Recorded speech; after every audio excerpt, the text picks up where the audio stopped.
Adventures by Morse. Carlton E. Morse presents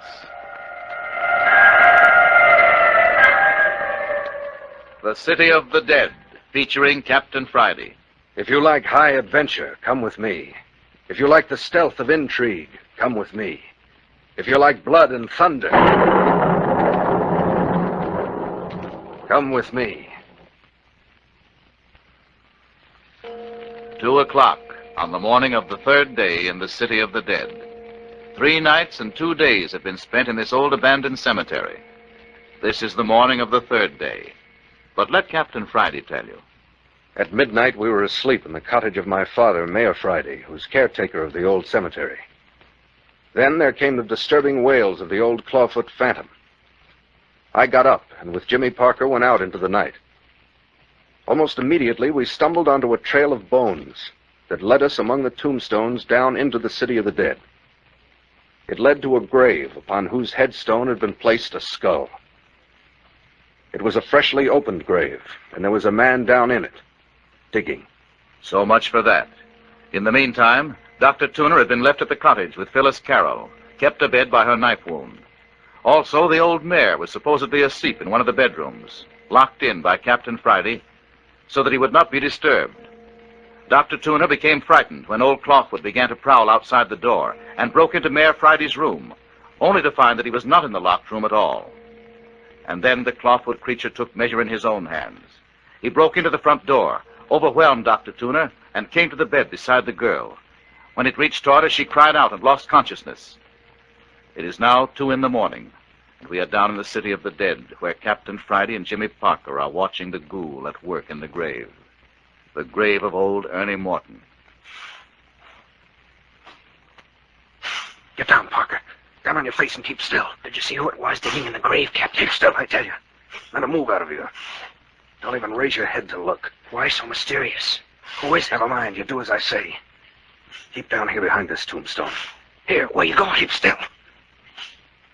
Now listen, I'm going to sneak out alone. Yeah, help. Be quiet. I'm going out alone because it'll make less noise. He's down in the grave now. I want to catch him red-handed. Oh, I think that's a fool idea. Let me go along. You do what I tell you, Parker. Yeah, but he'll be desperate. He's liable to be the killer. I can take care of myself. Now mind you, do what I say. Don't move a muscle until you hear me yell. I'll yell when I jump him. I don't like That it. doesn't make any difference. Remember now, wait until I yell.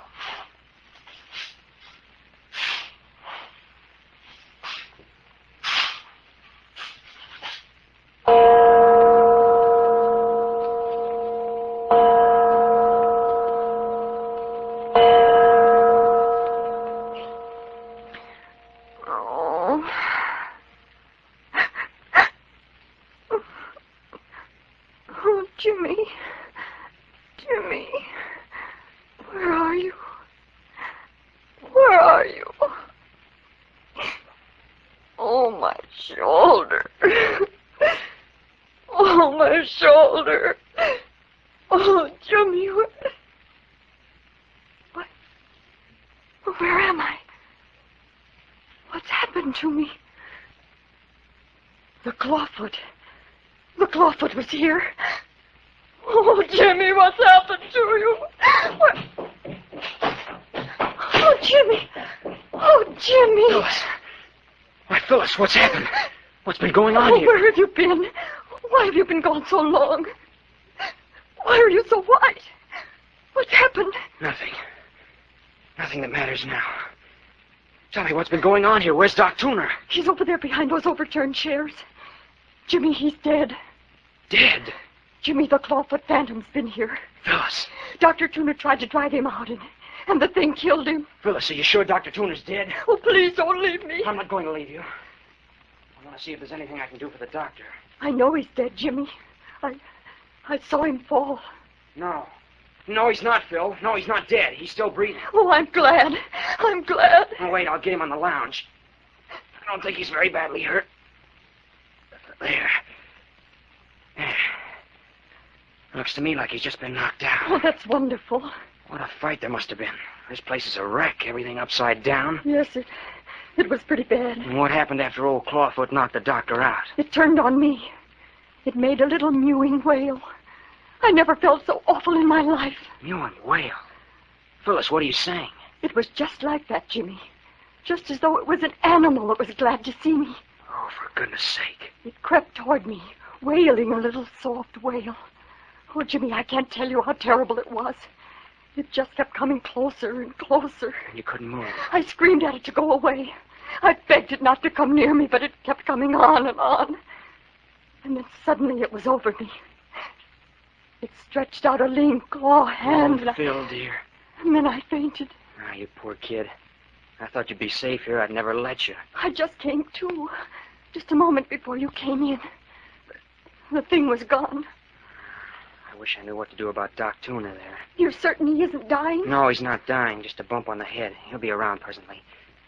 Hey, where's Mayor Friday? Who broke open his door? I forgot all about him. We don't know. What do you mean you don't know? We don't know what's become of him. When old Clawfoot began to wail outside, Dr. Tooner broke in the door to awaken him. But the mayor wasn't any place in the room. Yeah, but that's silly, Phil. We saw Captain Friday lock his father in. He wasn't there. He vanished. Vanished from a barred and locked room? And I've got to lie here in this miserable bed with my shoulder hurt. Oh, what if something should come after me? I couldn't run. I couldn't do anything. Don't you worry about that, Phil. I'm not moving from your side from now on. But what about you? You were so white when you came in. Something's happened. Why don't you tell me? Oh, what do you mean, Phil? You're holding something back. What happened out there in the city of the dead? Why were you so white when you ran into the house? Where is Captain Friday? Well, Phyllis... Has something happened to the captain? No, Phyllis, you've got enough to worry about. Don't bother your head about it. It's Dr. Tooner. Yeah, still He's unconscious. He's still unconscious, but he'll be around pretty soon now. Oh, Jimmy Parker, you tell me what happened. You've got to tell me. Is he dead? Is Captain Friday dead? No. That is, I don't know. You don't know? Well, weren't you with him all the time? Oh, Jimmy, don't put me off. I'm not putting you off, Phyllis. Honestly, I don't know. Then... Phil, Captain Friday's vanished. Vanished? Captain Friday's vanished? Oh, Jimmy. Now, Phyllis, don't give way. Please don't. Oh, but first the mayor disappeared, and now his son. Jimmy, do you think we're to be next? Of course not. But think of what's happened. First it was my cousin, Bert Arnold. They strangled him and threw him in an old grave. Oh, don't talk about it, Phil. It'll only make you feel worse. And then that stranger was stabbed to death outside your window. Well, we know old Clawfoot did that. We saw him. And then Lammy Fink, frightened to death. What is there in the world that could frighten a person to death? Well, that old caretaker was always scared of a cemetery at night, you know that. But what a horrible way to die. I've heard that a person's heart sometimes bursts wide open with fear. Did you ever hear of that, Jimmy? No, of course not. Stop it now, Phil. You're frightening yourself sick with this kind of talk. And then Mayor Friday vanished from a barred room. Oh, Phil, I tell you... And now Captain Friday. Tell me, Jimmy, how did Captain Friday disappear? How did it happen? Oh, listen here, Phil. Wait until morning, won't you? Wait until daylight and I'll tell you all about it. It'll only be a few hours now. No, I want to hear now. But Phyllis, it's not a nice story. Tell me now. Well, I left the house and went to the shed where we laid out the skeleton. The skeleton with the message tied to it, saying it wasn't my grandfather? Oh, Phil, I wish you wouldn't. Go on, Jimmy. Well, the skeleton was gone. Gone? The skeleton, too. The mayor, the captain, and now the skeleton. Yes, the skeleton was gone. We were looking about outside the shed when I ran across the bones of its foot. Its foot? Yes. Just a little further down into the city of the dead, and Captain Friday found its ankle bone. What? Well, that's strange. What did that mean? We didn't know at first. But presently we found leg bones and most of the rest of the skeleton scattered out ahead of us. It was a trail of bones, Phyllis. A trail of bones? Yes, a trail of bones leading us down into the city of the dead. Leading us down to a grave. Any particular grave?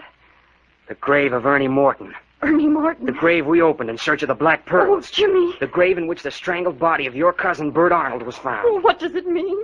What is it? And Phil, When we got down into the city of the dead, there, perched on the headstone of Ernie Morton's grave, was the grinning skull of our skeleton. And that isn't all. Yes? Phyllis, there was someone digging in that grave again. Jimmy. Yes, someone digging. Digging. He didn't see us. We threw ourselves down in the shadow of a tombstone. It was brilliant moonlight. Who was it? I couldn't tell. I don't know. Captain Friday made me lie flat. I couldn't see a thing. All I could hear was the shoveling. Shoveling of the ghoul in Ernie Morton's grave. Then what happened? Captain Friday was peering around the edge of the tombstone. Suddenly he called my name and dropped back to the ground. You saw who it was? That's what I thought, but if he did, he wouldn't tell me. He said he was going out after the fellow and that I was to lie still until he yelled. He said he would yell when he leaped into the grave on the man, and that was my signal to come to his aid. Why didn't you go with him? Well, I wanted to, but he wouldn't let me. He wouldn't even let me raise my head to watch him while he sneaked up on the grave. Why? I don't know. Then he slipped out, and I waited. I waited. Pretty soon I heard the shoveling stop. I got ready to jump to my feet. I expected the captain to yell any second, but there wasn't any yell. I waited a few seconds longer, and then I raised myself and looked over the top of the gravestone. Yes, Jimmy? Phyllis, there wasn't a sign of anyone any place around. Jimmy! It's as true as anything I ever said in my life. Captain Friday had vanished. The gravedigger had vanished. Even the shovel had gone. I rushed to the edge of the half-uncovered grave and looked everywhere. There was nothing. Oh, Jimmy, I couldn't have done that. I stood there in the moonlight at the edge of the grave, petrified for a moment. Then I yelled until my lungs hurt. And all I got for my trouble was a lot of echoes. Echoes coming up from the ruins of the old church. Echoes and the faint sounding of that phantom church bell. I couldn't have stood it. Then I got sick, and I got away from the edge of the grave and started to run. It's more than a mile, but I ran the whole way back here to the cottage without stopping. No wonder you were white and out of breath. When I came in the door and found everything so upset and you so frightened, it brought me to my senses. I think the doctor's coming too, Phyllis. Get a pan of cold water, Jimmy. Bathe his head. Yeah, okay. Watch him, Phil. If he starts to move around, yell. I don't want him to fall off the lounge. He's all right. Only hurry. Coming. Now we'll fix him up. Poor old guy. Yeah, this cold water will help that head. You know, Phil, this is pretty rough treatment for a man as old as Doc Tuner. It's pretty rough treatment on any of us. And Jimmy, just as sure as anything in this world, this is building up to something. Yeah. I suppose everything has a payoff. I just hope that payoff won't end up in a funeral parlor. That's all I hope.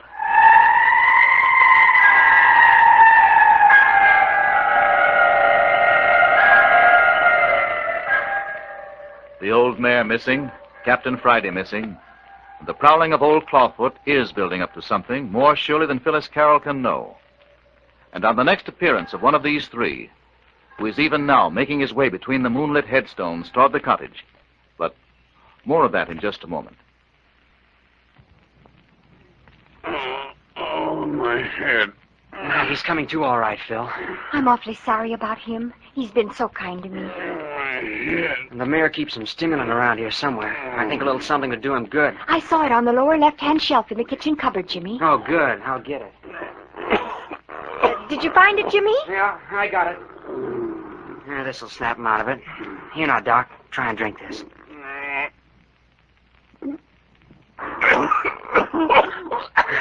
That's put color in his face. He's opening his eyes, Phil. Hello, Doc. Feeling pretty bad? What is it? What's the matter? Just a little bump on the head, Doctor. You'll be all right in a minute. Bump on the head? How did I get a bump on the head? Oh, don't remember, huh? Old Clawfoot slugged you. Clawfoot. Clawfoot, I remember. He was after Miss Carroll. Did he get her? Did he get her? I'm all right, Dr. Tuner. Honest, I am. Don't you worry about me a bit. Oh, I shouldn't have let that thing get the best of me. I guess I ain't as young as I used to be. Well, don't you worry about that. You put up a good fight. Fellas told me all about it. I'm still a good fighting man, Parker. I'd have brained that thing with the poker if my foot hadn't slipped. That's what was the matter. My foot slipped. Yeah, of course, Dr. Tuner. That's the way it happened. Now, you just lay back and rest a while. Say, Parker, Well? you know, I'm feeling kind of dejected like. I think I could do with another spoonful out of that bottle. Oh, that's right, sir. I'll bet you could. Just a minute, I'll fix it for you. There you are. Oh, thanks, Parker. Yeah, that's all right. Now you just lie still for a bit until you feel stronger. Jimmy, could I have a drink of water? Oh, sure thing. Now, I'll have it for you in a jiffy.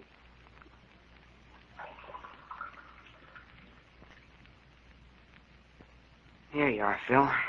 Where's Captain Friday, Parker? He hasn't come in yet. What's he doing out meandering around the city of the dead this time of night? Oh, he'll be in when he gets ready. What gets me is what that old clawfoot critter wanted in here. I reckon he didn't come from Miss Carroll after all, seeing as he went away without hurting her none.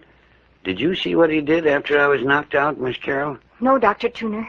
He came toward me and I fainted. Oh, fainted, huh? Yes, and he was gone when I came to. And you ain't noticed anything different since you waked up? Anything about the room or anything in the room? Why, no. Funny. What do you suppose he wanted, Parker? I don't suppose he wanted anything. Probably the midnight ramblings of a mad creature. I think you and Phil were lucky to get off with your lives. Listen. The phantom church bell again. I wonder if it's going to begin all over. Begin over again? What do you mean? I mean, I wonder if we're going to have more trouble with old Clawfoot tonight. Oh, Jimmy, would you please look out of the window and see if anything's outside? Oh, of course, Phyllis. Hey, Dr. Tuner, what are you doing? You lie down there. No, sir. I reckon I'm feeling a mite sprier than I did. I guess I'll be moving about a bit. Yeah, but you had a nasty blow on the head. Well, you don't want me to stay in bed the rest of my life just because I bumped my head, do you, Parker? No, of course not. Not if you feel like getting up. There goes the bell again. Oh, please look out of the window and see if that thing is around again. I don't suppose I'll be able to see much. Shh. Someone on the porch. Yeah, someone on the porch. Listen. Shh. He's coming up to the door. Is it bolted? Yes, I locked it. I don't want it to come in here. I couldn't stand seeing it again. Shh, Phil. Doc and I can take care of you. I wouldn't mind having a gun. Yeah, that's what I wished for on his last visit. Here. You take the leg of this broken chair. I'll handle the poker. Shh, shh. Hello! Who's there?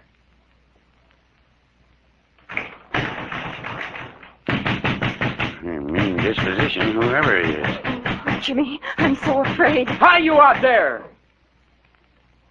You better answer if you know what's good for you. That's right. We're two against you. You ain't got a chance. Doc Tuner. Doc Tuner, is that you? It's Mayor Friday. Will that be? Sure, it's me, Mayor.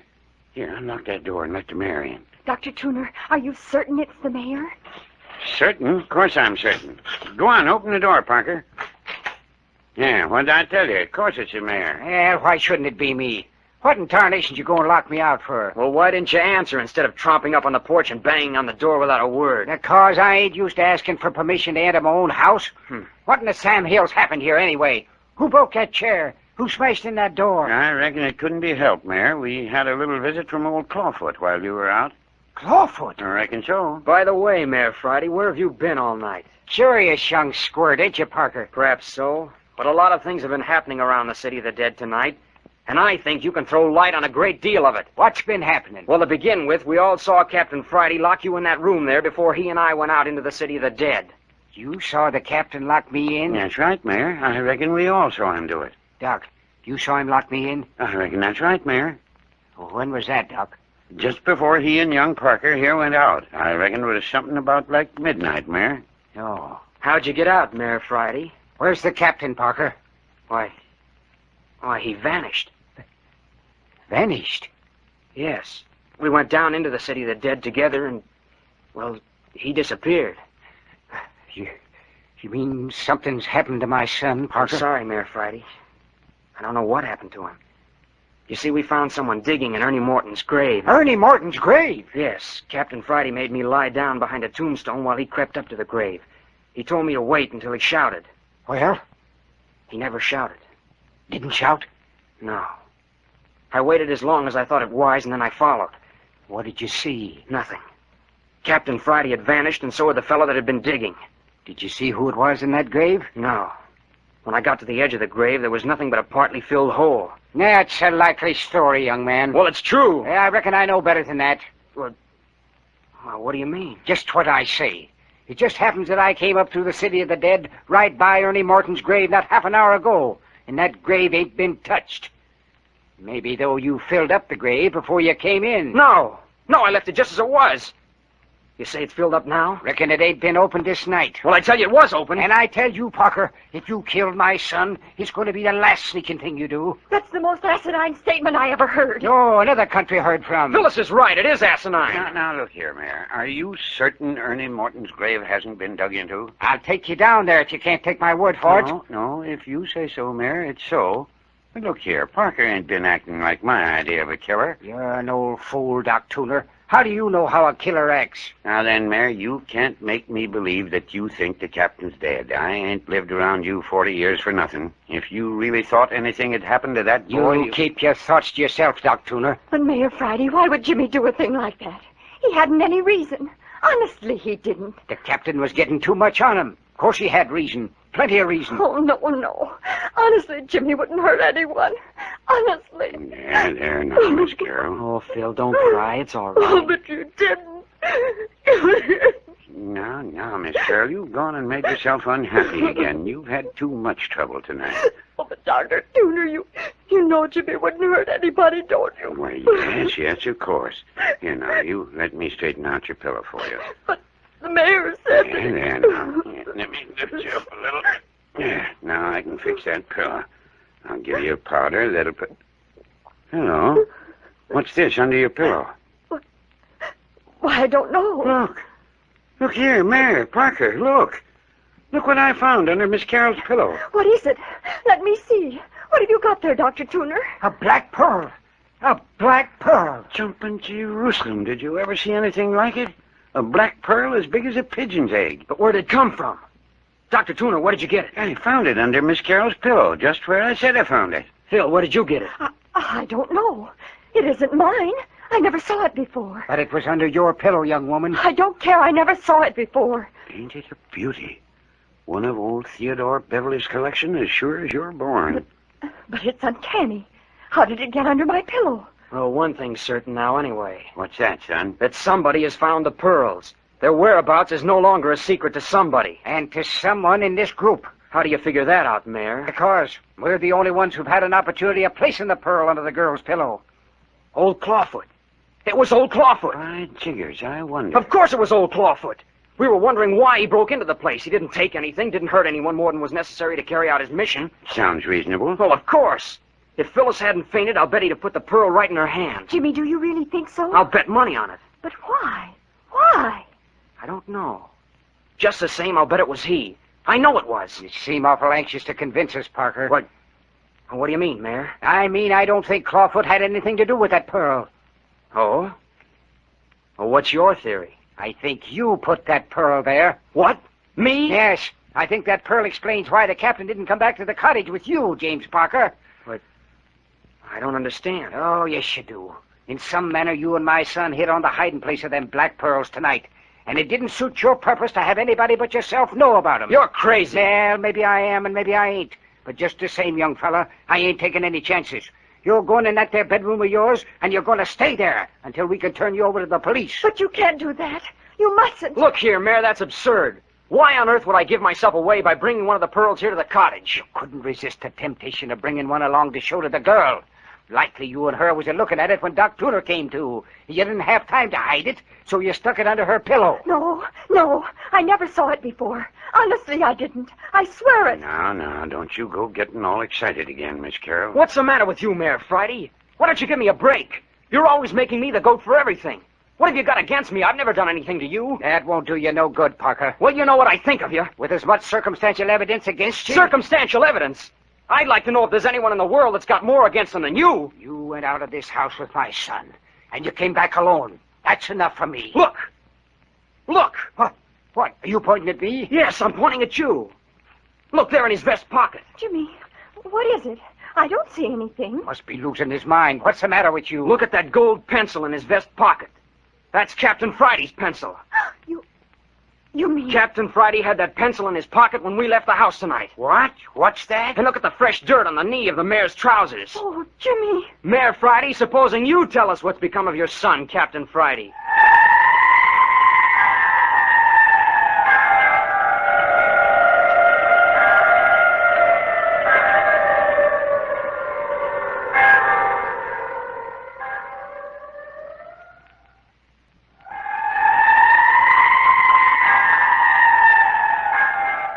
There have been many clues pointing to Old Mayor Friday of the City of the Dead all along.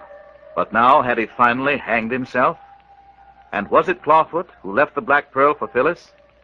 Not only these questions, but the whereabouts of Captain Friday will be brought to you next week when Carlton E. Morse presents Chapter 8 of The City of the Dead, entitled The Kidnapping of Clawfoot.